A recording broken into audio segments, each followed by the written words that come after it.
Hey everyone, I'm Justin Abadi, and welcome to my first video on YouTube. And I wanted to do this because during the new year, I was praying to God, and I just wanted to do a specific YouTube channel and do videos about various topics, say from faith, culture, anything. And I tweeted out about on Monday saying that I wanted to hear from you guys on what topics you guys want to discuss. And since nobody tweeted me back, thank you very much. My loyal followers. I appreciate that. No, I'm just kidding, but I wanted to just explain what I'm going to be doing with this and why I wanted to.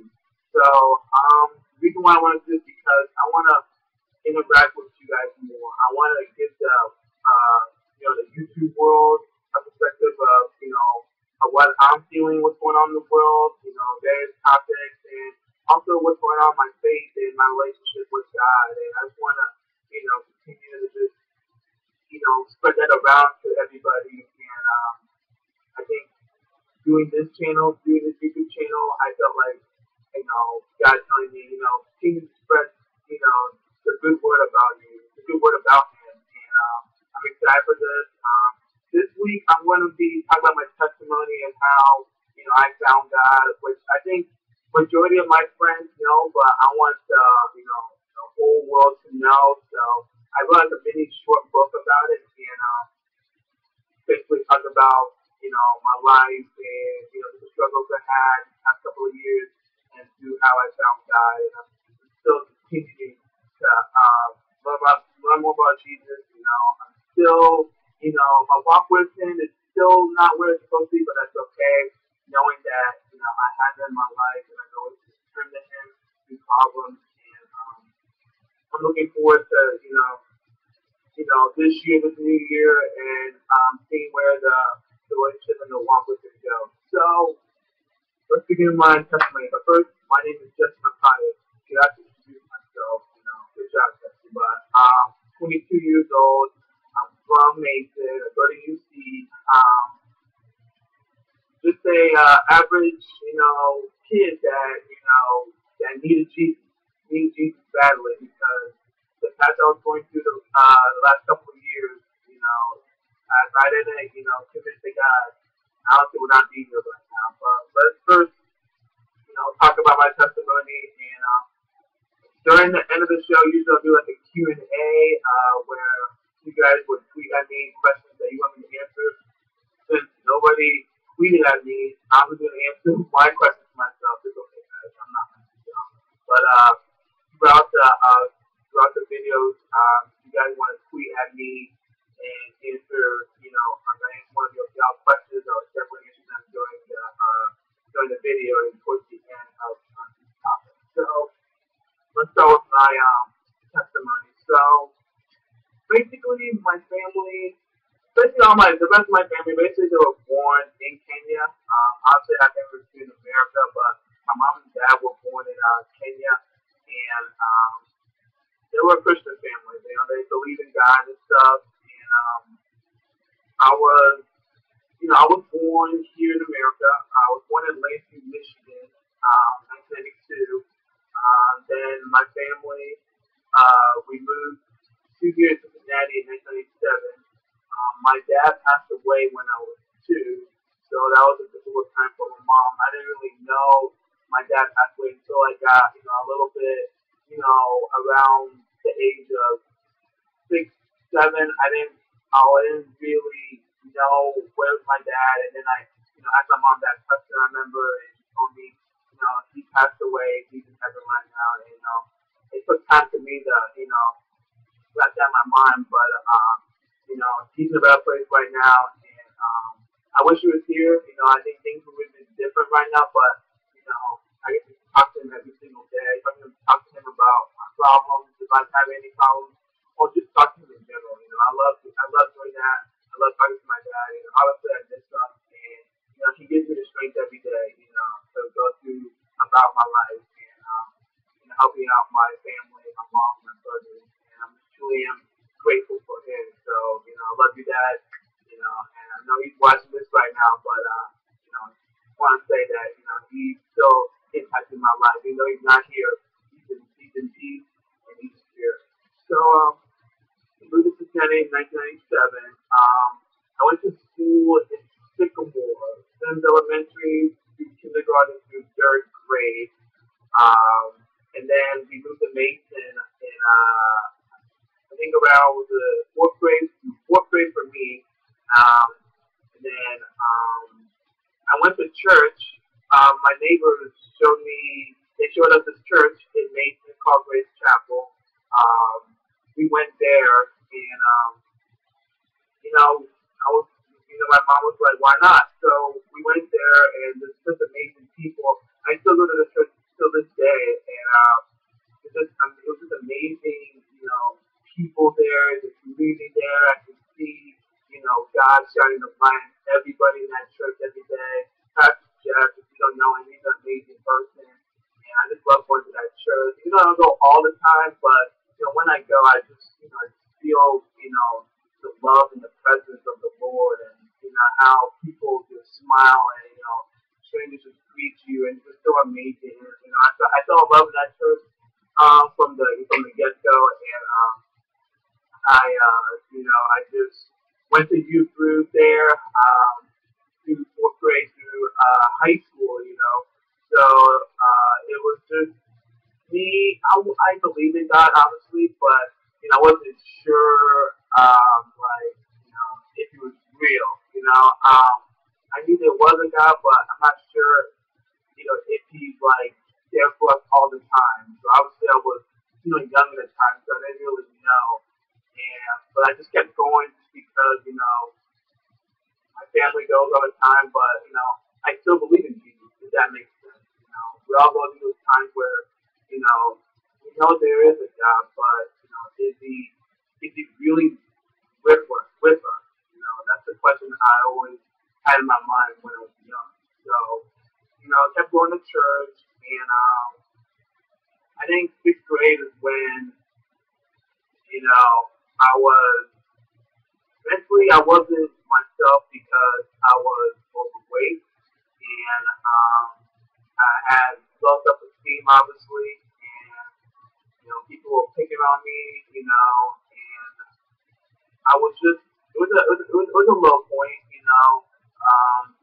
I was a pretty heavy kid through when I was born and stuff, and I think when I entered middle school, I think those were the roughest days. I was just continuing to gain weight, and I was just having these low self-esteem, and I was just really, really not myself. And I always say to God, I'm like, why am I this? Why am I fat? And I didn't really know the reason why. I kept getting picked on and bullied on, and it was just really, really rough on me. And I remember eighth grade year. I went to the doctor for my checkup, my monthly checkup, and the doctor was weighing me in, and I don't remember the specific weight I was, but I think I was around 2 something, and he was telling me that you really need to lose some weight because at that time he told me it's that's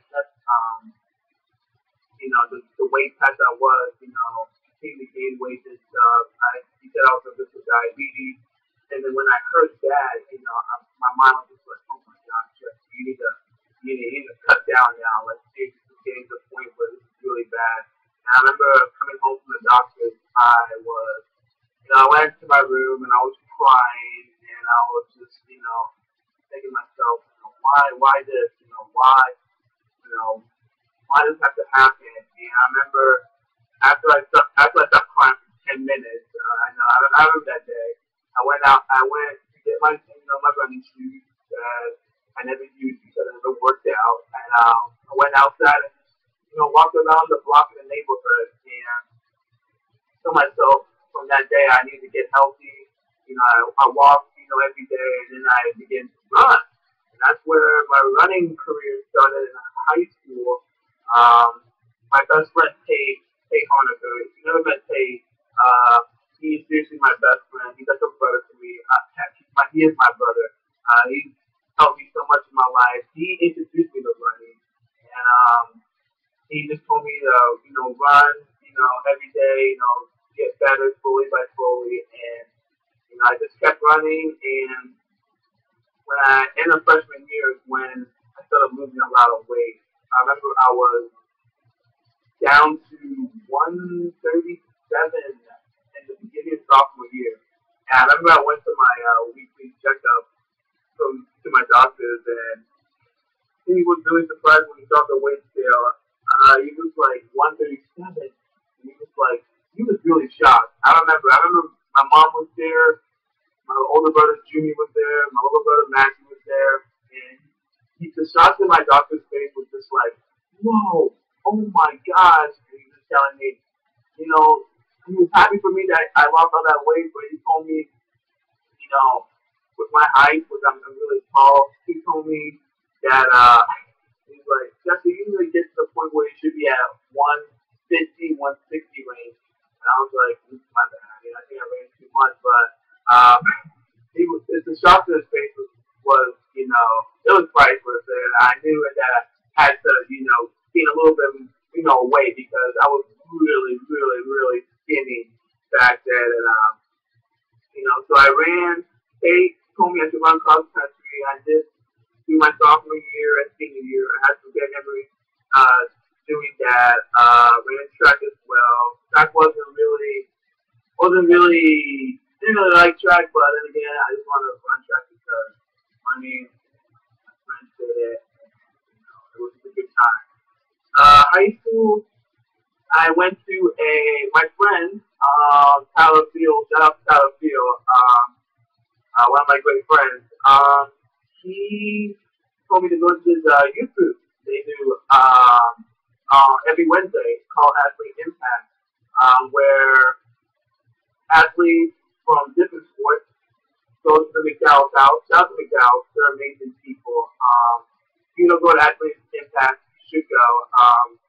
They open the house to a bunch of people, a bunch of, athletes, and, there's food, obviously, and there's speakers every Wednesday, amazing speakers, and I was just in awe in how, those the McDowell's just opened the house to those, athletes, everyone. I think the first time I went was on my birthday, my sophomore year. And I remember there wasn't really a lot of, athletes there, a lot of people there, but since then, I think it's the point where tons of people are going there right now. And I was just blown away when I was talking to Mr. McDowell a couple of months ago, telling me that the amount of people that are at the Impact right now is truly amazing. And it's because of God and how, He's spreading through these young kids. And, I was just really amazed when he was telling me that, there's a lot of people there, and a lot of people are fitting into their house. And it's truly amazing how, we started the, Athlete Impact and see grow today. Truly amazing how God is. And going there every Wednesday night, take my mind off school and just to hang out with my friends and listen to great speakers talk about, their athletic career and how they use God through, college and through their rough times in life. I was really inspired by, their stories about, their experiences with God and how they needed Him, through the rough times they had in their lives and through the times, they had through the athletic careers. And I was just really, really inspired. So I kept going, and I think in high school, I relationship with God, it was there. I went to a youth group called Veritas every Sunday night, and I think I was at that point, I love Jesus, obviously. I believe in Him still. I wasn't living a lifestyle, if that makes sense. I wasn't reading my Bible as much. I wasn't praying to Him as much. The only time I'll pray to Him back then was either during my races for cross country and track, or if I needed a good know that's a little bit pathetic, but it's the truth. And I wasn't really living that Christian lifestyle. And usually I'll go to social media, to Facebook or Twitter, and I'll write that, I'll type in statuses from Bible verses, and I'll just like go on Bible.com or something and just look at my Bible verse that is really unique and just put there and trying to, make myself look good. And to that point, I was like, that was wrong. I just want to, you know, tell people that, hey, look at me, I love Jesus, and but I wasn't, living that lifestyle. If that makes sense. So after I graduated, I went to UC, and I think everything changed after high school. Obviously, when you go to college, you're going to be tempted to do stuff. People are going to be pressuring you to do stuff, and obviously, I told myself that I wasn't going to drink, I wasn't going to, do that stuff, in college because I wanted to be that good person, quote unquote. But I remember I got, pressured to smoke weed, and and I remember the first time I did it, I thought I would make myself look cool because I remember going to college. I thought, just all my friends are in different states that were in college that, I wasn't going to have nobody to hang with and stuff. So I remember the first time I did it, I felt cool. I felt like the people that I was hanging out with, those were my friends, and I was trying to make myself look cool, and after I did that, after I smoked for the first time, I kept doing that, with those people, with those wrong people I should not have hang out with.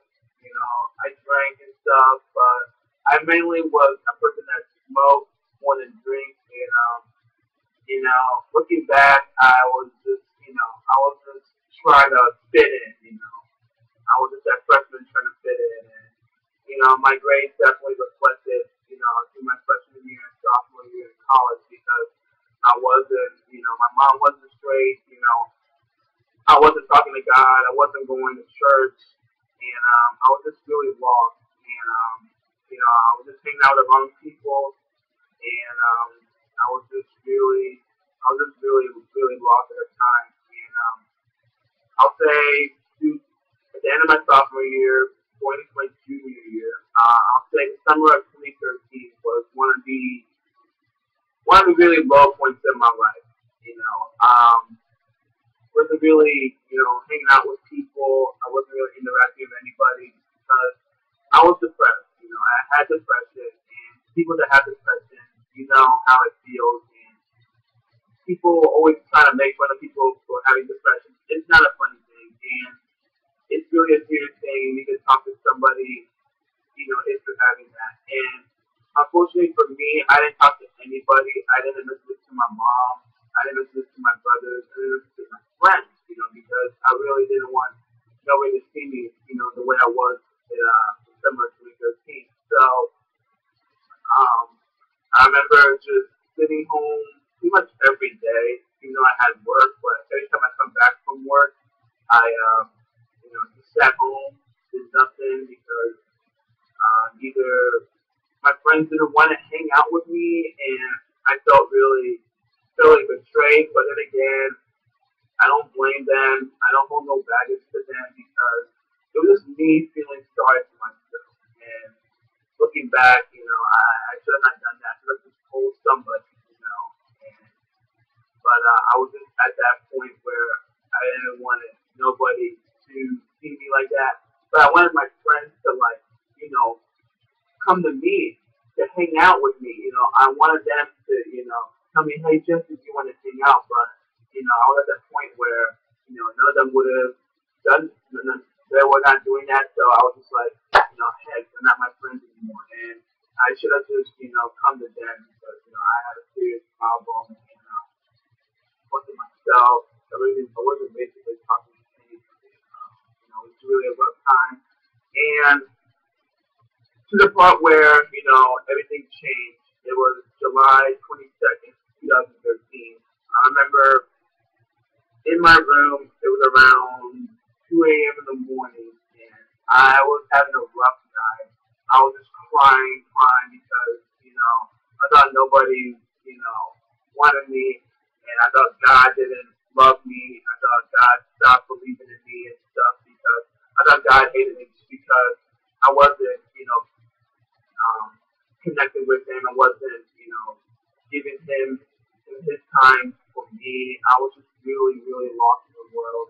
I remember just going to the kitchen. I grabbed a knife, and I was ready to kill myself. I was seriously ready to kill myself. Either that or I was thinking about hanging myself. But I was just thinking about, I wanted to just get out of this world because I told myself, what's the purpose of me being here?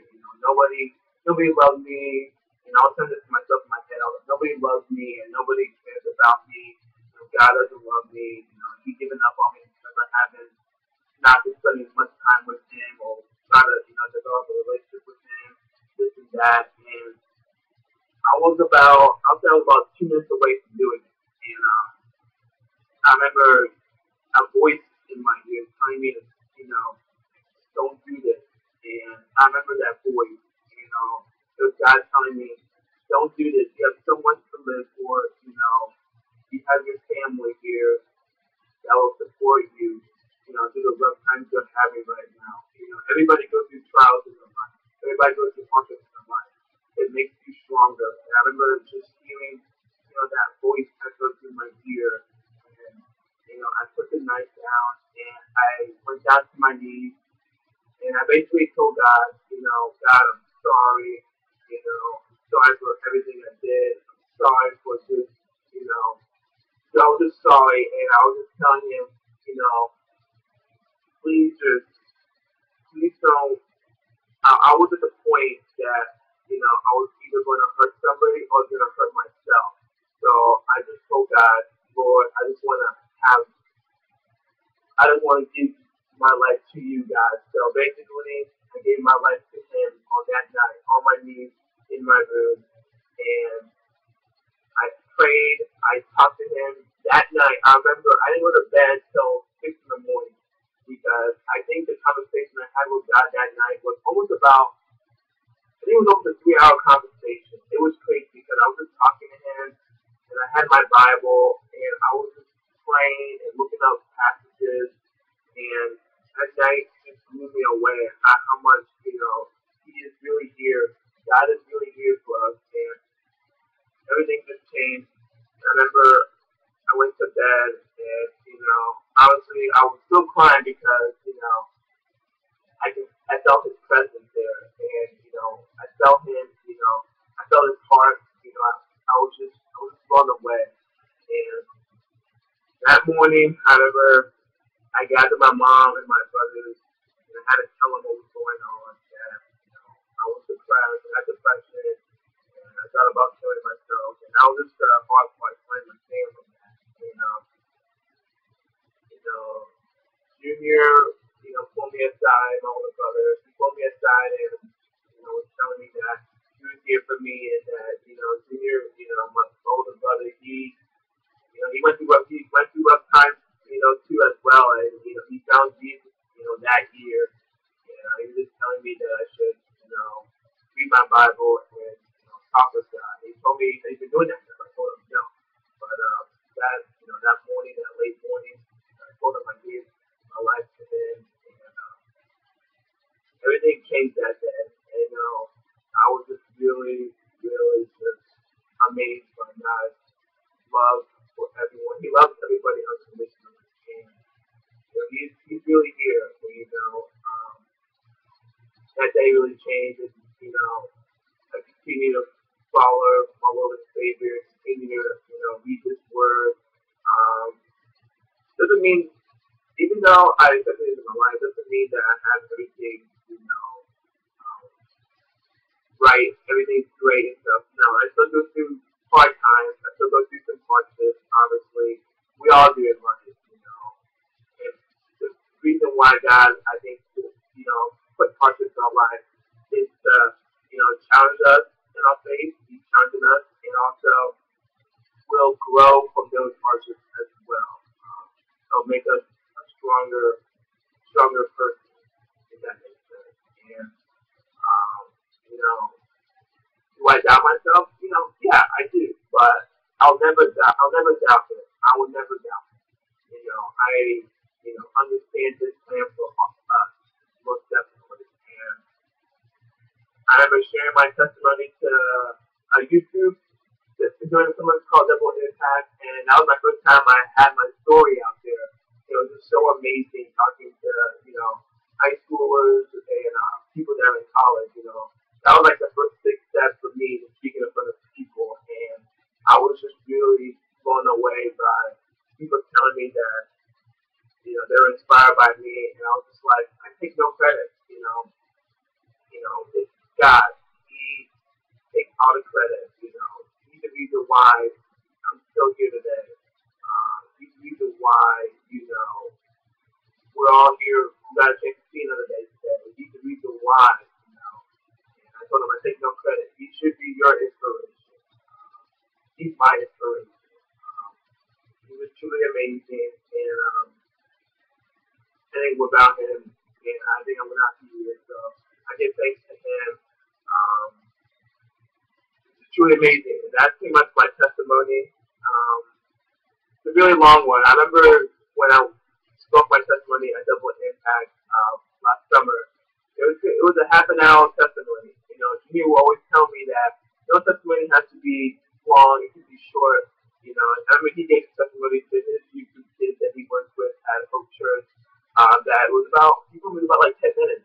And I told him, mine's 30 minutes. But, I like to talk long just because I have lots to say.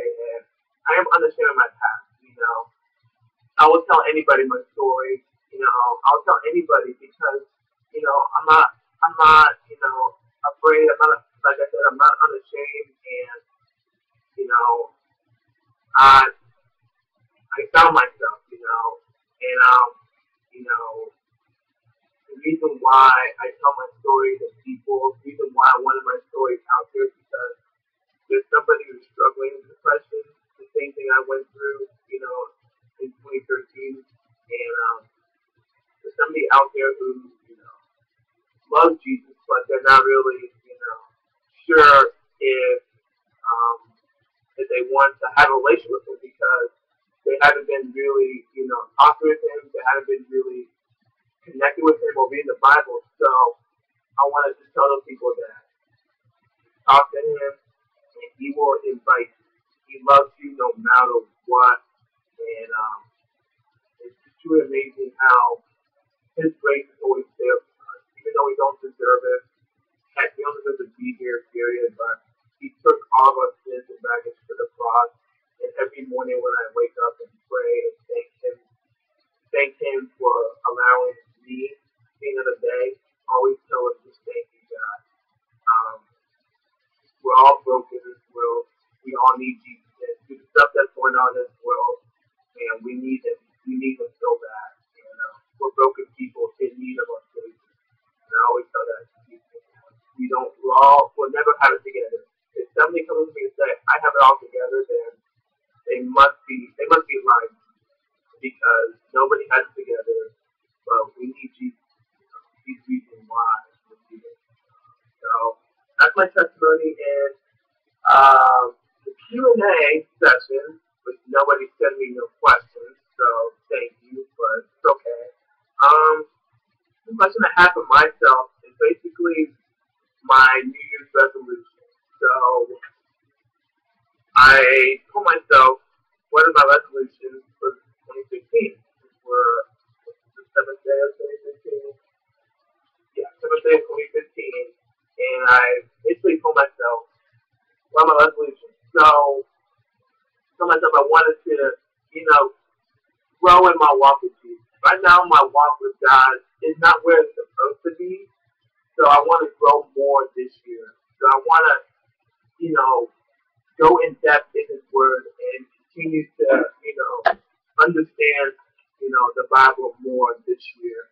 And I just want to spread His love, most importantly, to others, but not force it. That's not the right way to do it. I just want to, spread it through, through tweeting, through Facebook posts or etc. And just get to the point that, that Jesus is here and Jesus loves us no matter what problems we have in our life. And He loves us no matter what we do, no matter what mistakes we make, because we're not perfect. And that's why we need. So I just want to work on, my walk with Him and, reading His Word and get a better understanding of it. That's the most important thing I want to work on this year. And I got a lot of stuff to say, but I think that's the top of my resolution list for 2015 that I really want to, hopefully accomplish and hopefully, work on that. I'm still learning about Him every single day, which is a beautiful thing. And I just cannot wait to see the growth that Jesus has for me and for my brothers who are accepting Him into His life, especially my mom as well, my friends, and this world in general. We need Jesus. And also we need to, set examples for our future disciples as well. So that's the end of my first episode. Like I said, the show is called Let's Talk. Cheesy, lame, you can say it. I know, I'm going to hear it, but I just said Let's Talk because we'll talk about anything. We can talk about faith, culture, sports, you name it. You just tweet at me. Just go to Twitter at Jesse Mays and just tweet at me what topics you want me to discuss next week. Or if you want to follow me on Instagram, which is Jesse Mays 116, or you want to go to my Facebook, Jesse Mapati. Just if you want to message me about something, or if you want to email me, just my email is jessemapati@yahoo.com. So, hope you all have a great day, and I'll see you here next Wednesday. Stay blessed.